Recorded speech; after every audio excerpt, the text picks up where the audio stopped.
This is study IQ and I am Prashant Jha. देखो, जब कारगिल दिवस हुआ था उस टाइम पर हमारे जो उपेंद्र द्विवेदी जी हैं, जो कारगिल दिवस कब होता है 26 जुलाई को, इस दिन ये पूरे भारत को कहते हैं कि भैया हम जो है वो अपना पूरा जो आर्मी है उसको ट्रांसफॉर्म करने वाले हैं। कैसे ट्रांसफॉर्म करेंगे वही आज की इस वीडियो में देखेंगे। अब देखिए, ट्रांसफॉर्म जो है वो 2023 से 2032 के बीच में होगा। मतलब ये कि आर्मी जो है वो अभी तक कुछ हद तक ट्रांसफॉर्म हो भी चुकी है, और वो जो ट्रांसफॉर्म हम करेंगे उसका स्ट्रक्चर क्या रहने वाला है। ब्रिगेड क्या होगा, भैरव बटालियंस होंगे, दिव्यास्त्र बैटरीज कौन सा, मतलब फोन में टॉर्च में लगाने वाला क्या, उसके बाद शक्तिमान मतलब वही शक्तिवान यूनिट्स भी होगा। तो ये सारी चीजें क्या होंगी जिससे जो आर्मी का अडेप्टेबिलिटी है वो बेटर हो सकता है। एडवांस वेपन के साथ, टेक्नोलॉजी के साथ हमारे पास लॉइटरिंग म्यूनिशंस जो है वो अच्छे आ सकते हैं। कहने का मतलब कि जितना अंग्रेजी बतिया रहे हैं उसका सबका मतलब यही है कि हम जो है वो अपनी इंडियन आर्म फोर्सेस को बेटर बना रहे हैं। ठीक है, तो कैसे बनाएंगे इसके ऊपर कुछ वीडियोस थे YouTube पे, पर उसका जो मतलब इंप्लीमेंट है ना, प्रैक्टिकल इंप्लीमेंटेशन कैसे होगा, वो जब वॉर जैसी सिनेरियो होगी उस टाइम पे वो किस तरीके से डिप्लॉय किए जाएंगे, ये सारी चीजें मिसिंग थी। इसीलिए ये वीडियो है तो मस्त दबा के लाइक एंड शेयर ठोको एंड चलो शुरू करते हैं। अब देखो, समझ में आने से पहले थोड़ा सा आर्मी के बारे में बता दो। देखो, आर्मी के बारे में 5 मिनट 10 मिनट 1 घंटे 2 घंटे में समझना इम्पॉसिबल है। उसके लिए आप मतलब CDS ये जा रहे होते, वहाँ पे आर्मी ऑफिशियल्स बनते, आर्मी में होते, तब आपको बहुत अच्छे तरीके से बताया जाता। लेकिन आपको मैं एक छोटा सा समरी बताने की कोशिश कर रहा हूँ। सेक्शन क्या होता है? सबसे पहले एक सिर्फ सैनिक सोल्जर, उसके बाद सेक्शन का मतलब कि क्लासरूम है, उस क्लासरूम में 3-4 ग्रुप को बांट दिया गया। तो जो एक ग्रुप होगा जिसमें आपको 10 सोल्जर्स होंगे तो वो आपका सेक्शन हो गया। उसके बाद सेक्शन बहुत सारे 3-4 सेक्शन, 3 सेक्शंस मिला करके एक प्लाटून बना जाता है, जिस प्लाटून को एक तरीके से आप पूरा क्लास समझ सकते हो। ठीक है, इसको लीड करता है कौन? लेफ्टिनेंट, जिसको इंडिया में लेफ्टिनेंट कहते हैं, याद रखना। कंपनी होता है, उसके बाद 3 प्लाटून को मिला के कंपनी हो गया 120, मतलब एक तरीके का ऑफिस जैसा छोटा मोटा ऑफिस होता है। उसके बाद फिर बटालियन होता है जिसमें 4 से 6 कंपनी होता है, जिसमें 600 से 800 सोल्जर्स होते हैं, जिसको कॉलोनल लीड करता है, जिसको इंडिया में हम कर्नल कहते हैं। उसके बाद फिर ब्रिगेड होता है जिसमें 3 बटालियन होता है, इसको ऑफ कोर्स ब्रिगेडियर, ठीक है, ये करते हैं। उसके बाद इसको जो है एक तरीके से DMs का पोस्ट समझ लो। डिवीजन 3 ब्रिगेड्स होते हैं, मेजर जनरल इसको लीड करते हैं। फिर कॉर्प्स हो गया, इसको कॉर्प्स नहीं, इसको कोर कहते हैं। उसके बाद फिर कमांड, ये जो कमांड है, अब इस कोर में 3-4 डिवीजन होते हैं। ये कमांड जो है वो टोटल अभी तक के हिसाब से गवर्नमेंट इसको बाद में चेंज करती रहती है, बट अभी जो एक तरीके से आइडिया लेने के लिए आपको बता दें 7 कमांड होते हैं, जिसमें ट्रेनिंग कमांड भी इंक्लूड होते हैं। आप ये देख लीजिए कि 7 कमांड है, मतलब नदन कमांड जो उधर ऊपर चाइना और पाकिस्तान के लिए होता है। ये जो वेस्टर्न कमांड है ये पूरा जो है वो पाकिस्तान के लिए होता है, जो चांदीपुर में है। उसके बाद सेंट्रल कमांड जो कि लखनऊ में है, जो आपको ऑफ कोर्स ये जो चाइना होता है उसको काउंटर करने के लिए सदर्न कमांड है पुणे में। ठीक है, ये सारी चीजें, पर ये सारी चीजें बता क्यों रहे हैं? तो बता इसीलिए रहे भैया, क्योंकि देखो इंडिया जो है वो 2 फ्रंट वॉर, अभी तो बांग्लादेश को तो ऐसे पहले गायब करो, उसको बात नहीं करना है उसके बारे में। पाकिस्तान चाइना है, 2 फ्रंट वॉर हो रहा है। 2 फ्रंट वॉर में पहले सिचुएशन होता था कि हम जो है वो एक कोर, अगर देखो एक चीज बताता हूं मैं, पाकिस्तान के साइड में अगर वेस्टर्न कमांड है तो इस वेस्टर्न कमांड में 6 से 7 कोर, मैंने देखा बताया ना कि एक कमांड सेंटर में 6 से 7 कोर होते हैं। 6 से 7 कोर मतलब आप समझ लीजिए कि 7 को जो है वो 40 से 60 हजार से मल्टीप्लाई कर दीजिए, उतने उतने जो सोल्जर्स होते थे वो होते थे। अब उतने सोल्जर्स को, लाखों सोल्जर्स को एक साथ पाकिस्तान के अंदर में भेजना बहुत ज्यादा डिफिकल्ट हो सकता था, क्योंकि जब तक हम लोग प्लान करते थे, मैंने आपको ऑपरेशन पराक्रम के बारे में बताया था कि जब संसद के ऊपर में अटैक होता है तो हम प्लान करते हैं कि हम पाकिस्तान के ऊपर में अटैक कर दें, जिसमें हम ऑपरेशन पराक्रम शुरू करते हैं, जिसमें हम जब तक अपने सोल्जर्स को मूव ही कर रहे होते हैं उनको सैटेलाइट्स के थ्रू पता चल जाता है, क्योंकि अगर सोल्जर्स को मूव करेंगे तो पता तो चल ही जाएगा, क्योंकि हम फास्ट मूव नहीं करवा सकते, बहुत सारे सोल्जर्स होते हैं। तो इसी वजह से हमने बहुत सारी चीजें यहां पर चेंज करने की कोशिश की, ईदर इट इज पाकिस्तान और चाइना। अब हमने चेंज क्या करने की कोशिश की, तो चेंज करने से पहले थोड़ा सा अभी के सिनेरियो को समझ लेते हैं कि अभी का सिचुएशन क्या है, और जब हम ट्रांसफॉर्म कर देंगे आर्मी को उस टाइम पे क्या सिचुएशन हो जाएगा। तो देखो अभी के टाइम पे सिचुएशन क्या है, तो सबसे पहले हमारा जो अभी का सोल्जर का जो स्ट्रेंथ है वो बहुत ही ज्यादा हैवी है, मतलब बल्कि है। आप समझ लो 20 से 40 हजार सोल्जर्स जो हैं वो रहते हैं एक डिवीजन में, एक तरीके से ऐसे समझ लो आप। अब उसको जो मैंने आपको बताया वही चीजें जो है वो बता रहा है। अब इसमें क्या होता है, जैसे सोल्जर्स तो सिर्फ सोल्जर्स जो बंदूक लेके खड़े रहते हैं तो वो तो एक इन्फेंट्री हो गई, लेकिन फिर आर्मर होता है, तोप लेके जाया जाता है, उसके बाद बोफोर्स जैसा जो आपने सुना होगा, उसके बाद जो है वो मिसाइल्स वगैरह लेके जाया जाता है, आर्मर हो गया, आर्टिलरी लेके जाया जाता है, उसके बाद सपोर्ट यूनिट्स को लेके जाया जाता है, ठीक है।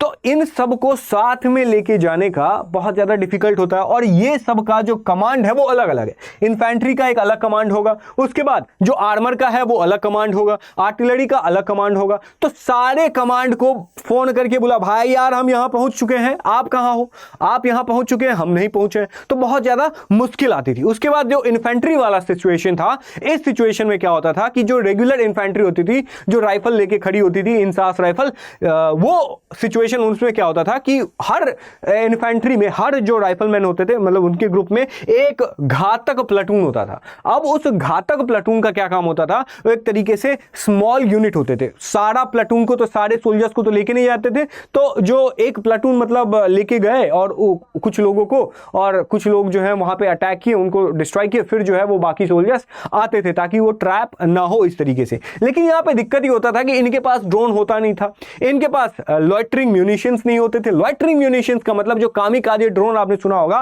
कि भैया यहां पे हम ड्रोन लॉन्च करेंगे, वहां जाके उस लोकेशन के ऊपर में फट जाएगा, तो वही लॉइटरिंग म्यूनिशंस हो गए, जो कि सुसाइड एक तरीके से ड्रोन आप इसको कह सकते हैं। तो इनके पास ड्रोन नहीं होता था, सुसाइड मतलब ये कामिकाजे ड्रोन नहीं होता था, एआई सिस्टम नहीं होता था, जिसकी वजह से उन लोगों को अगर अटैक करना पड़ता था तो सबसे पहले दिल्ली को फोन करना पड़ता था, या सैटेलाइट के इमेज के ऊपर में बेस्ड रहना। अब सैटेलाइट इमेज तो मतलब आपको रियल टाइम लोकेशंस तो नहीं बता सकती है उस तरीके से, तो यहां पे दिक्कत होता था। लेकिन अब जो है हम इसको चेंजेस करने वाले हैं। अब देखो उसके बाद जो separate arms and special forces, मतलब आर्टिलरी का अलग कमांड, आर्मर का अलग तरीके से ऑपरेट करता था, इंजीनियर्स अलग तरीके से ऑपरेट करते थे, जिस तरीके से पूरा सिचुएशन जो है वो फैला हुआ होता था।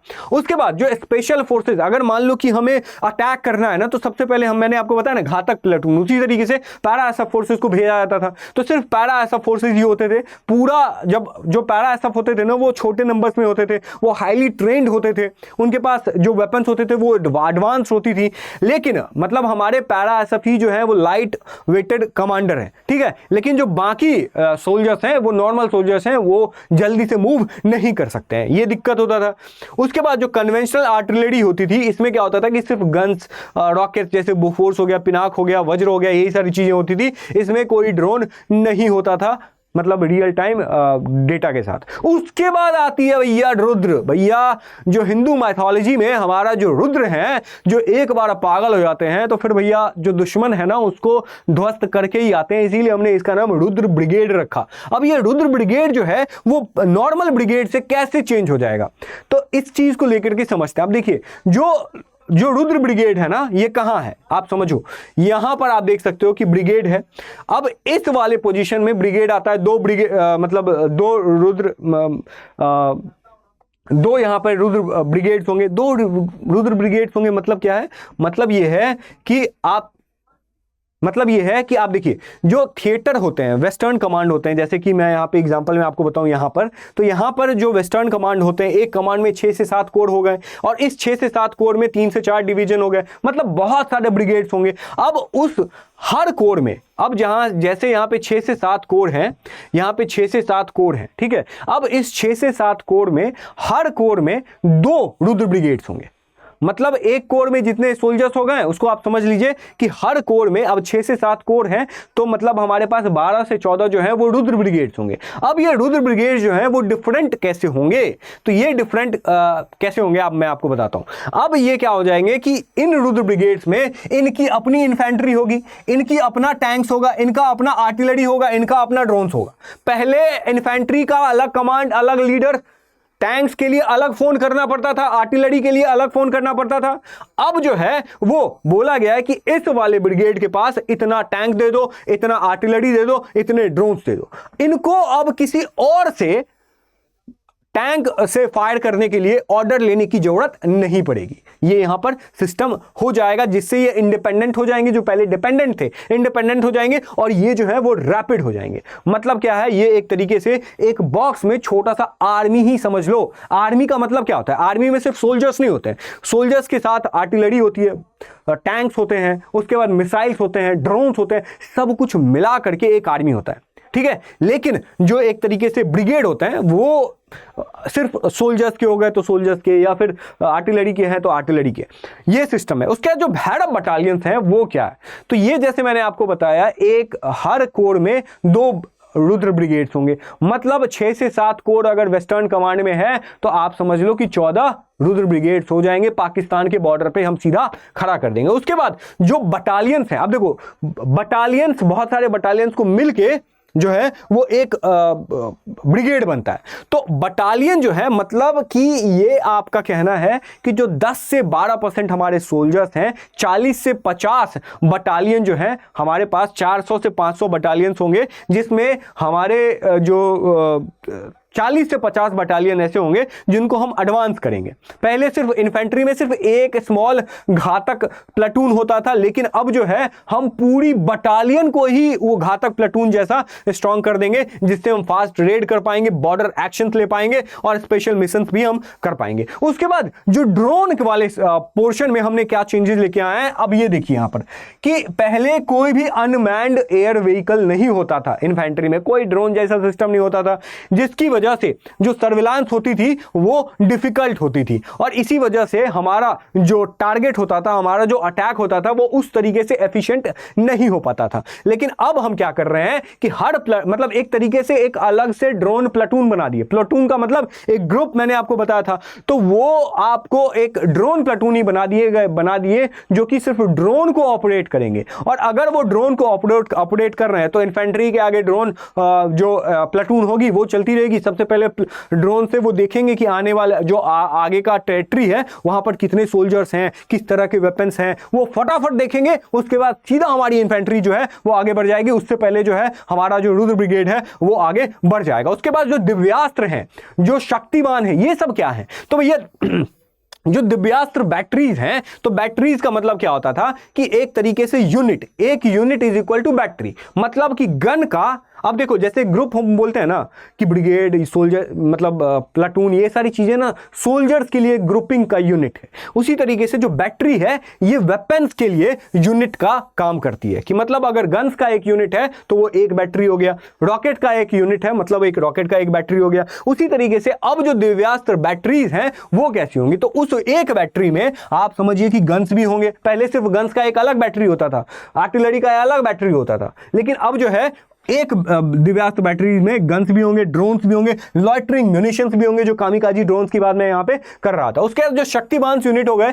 पहले क्या होता था, देखो पहले क्या होता था कि यहां से हम बोफोर्स से गोला दागेंगे वहां तक जाएगा, ठीक है, चाहे मिसाइल ही हमको छोड़ना पड़ जाएगा। कुछ ऐसा हमारे पास सिस्टम नहीं था, जो मिसाइल को तो एक एक मिसाइल बनाने में बहुत पैसे लगते हैं, तो कुछ ऐसा हमारे पास नहीं था जो जाए खट से वहां पे लॉन्च करके आ जाए एक सिंगल एरो की तरह। उसी तरीके से यहां पे अब हम क्या कर रहे हैं कि ड्रोन ओनली आर्टिलरी बना रहे हैं, जिससे क्या हो जाएगा, कोई गन नहीं, कोई गन नहीं, सिर्फ यूएवी होगा, मतलब सिर्फ ड्रोन ही वहां पर होगा। और उससे क्या हो जाएगा कि हम रियल टाइम टारगेट कर पाएंगे।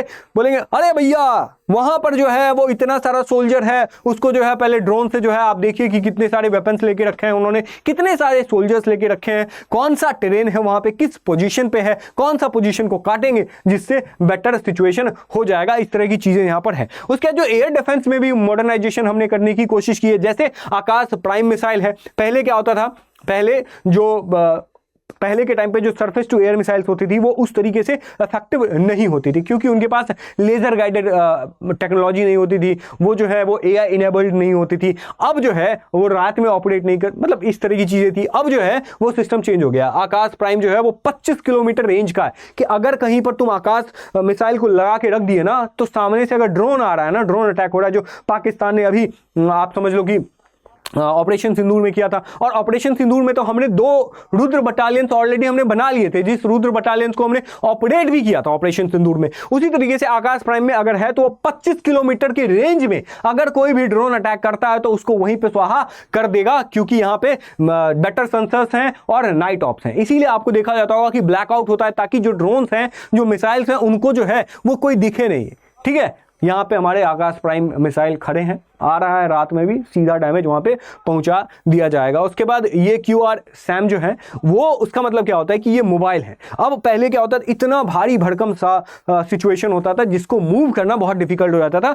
अब ये बहुत फास्टली मूव कर सकते हैं। अगर हमें पता चल रहा है कि ये ड्रोन हमारे ऊपर अटैक कर रहा है तो हम उसको मूव करके दूसरे जगह भी लेके जा सकते हैं। और ये इस एक शील्ड में बंद होते हैं, जिसमें अगर डैमेज पहुंचाने की भी कोशिश की जाएगी तो वो भी डैमेज नहीं पहुंच पाएगा। तो ये आपका पूरा जो हमारा देवसेना था भारत का, वो अब पूरी तरीके से रेडी हो गया है। और आने वाले 2032 तक जो है हमारा पूरा टारगेट है कि हम पूरे आर्मी को जो है वो एक तरीके से बेटर कर सकते हैं। तो यहां तक आपको ये वीडियो कैसा लगा? इस वीडियो को लाइक करो यार, सब्सक्राइब करो इस चैनल को। और सब्सक्राइब करना है तो भाई का एक अलग से चैनल है, आपका चैनल है, इसको धीरे धीरे ग्रो करना है। पता नहीं, मजा नहीं आ रहा है यार, इसको जाओ सब्सक्राइब कीजिए। और अभी आप देख सकते हैं यहां पर कि एक जो ट्रंप के द्वारा एक इंसल्टिंग बयान दिया गया था मोदी जी के ऊपर में, उस चीज को लेकर के उन्होंने भी ऑपरेशन सिंदूर से लेकर के फिर से एक नया बयान दिया है। और इस बार जो है एक तरीके से पर्सनली अटैक किया है मोदी जी को। इसको लेकर के हमने वीडियो बनाया